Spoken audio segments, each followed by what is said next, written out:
Ja, vreme je, volja je, a ena nakupovalnica ček. Veš, kaj bomo danes probali? Tole. Ja, če mi pa uspe brez paca v vodo, bomo pa še videli. Da bi mi še pred časom kdo rekel, da bom dopustniško opremo nakupoval v A1, saj ne vem, če bi mu verjel.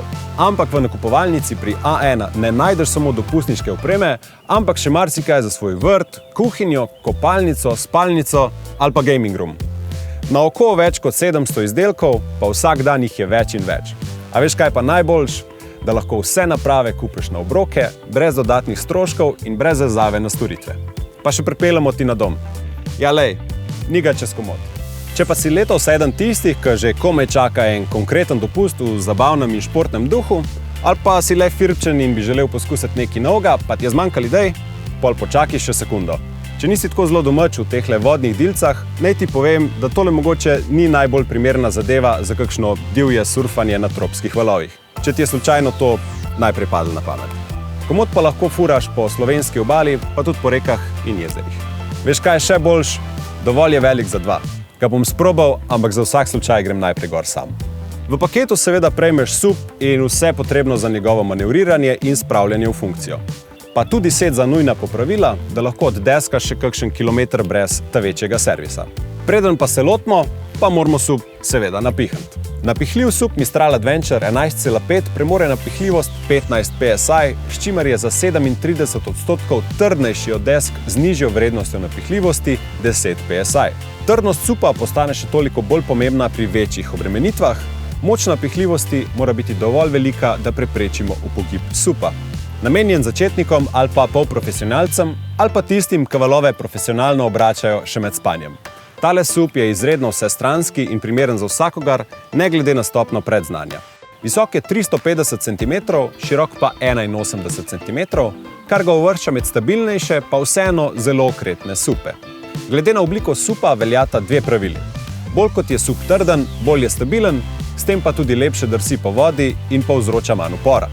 Volumen tega SUP-a dosega 300 litrov, kar pomeni, da je izjemno stabilen, primeren tudi za daljše razdalje, če se radi zabavate v dvoje ali pa imate doma kakšne mlajše, razigrane nadebudneže, ki bi se vam želeli pridružiti na drsanje skozi gladino. In kaj je še dodaten plus? SUP nadgrajuje vrhunska Fusion Layer tehnologija izdelave, kar pomeni dodatno ojačitev v notranjosti SUP-a brez ročnega lepljenja. Kaj to pomeni? Fusion SUP deska ima enkrat več materiala kot enoplastna deska, zato je konstrukcija precej debelejša in deska trdnejša.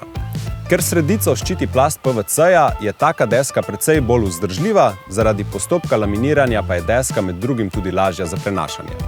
Plošča je opremljena s 3 plavutmi v nastavitvi potiska, ki še dodatno izboljšujejo smerno stabilnost in vodljivost.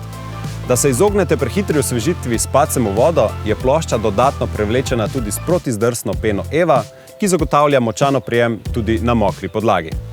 Sem še kaj pozabil povedati? Mislim, da je to. Čas je, da grem sprobat tole zadevo.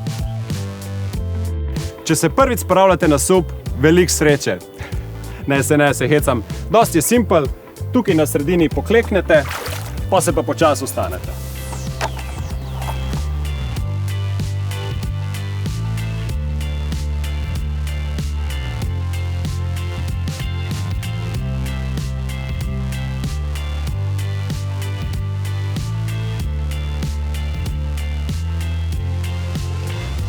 In kako je bilo? Bolano, ko mi čakam, da smo konc, da grem še enkrat. Ampak kot bodočemu suparju, vsaj predvidevam tako, če si že pogledal posnetek do tukaj, moram še nekaj pokazati. Mogoče del supanja, ki je težji kot dejansko supanje. Kako sprazniti in zložiti tole reč. Najprej spustimo ventil, valjda. Se počasno študiraš, ampak zakaj bi tratil svoj čas, če ti lahko jaz pokažem nekaj finih trikov. Zdaj pa počasi zvijemo celotno površino, da zrak počasi izteka iz notranjosti supa. Ker je ta reč elipsasta, torba pa neravno, sem rabil malo matematike, da sem pogruntal, kako tole najbolj spraviti nazaj. Najoptimalnejše je nekako takole. Evo, to je to. Če ga boš kot novi supar v svojem navdušenju supal vsak vikend, ga sicer komotno okrog prenašamo tudi napihnjenega. Na strehi, v prtljažniku pa edino, če imaš kombi. To je to od mene, jaz grem pa še eno furo. Aj, čau!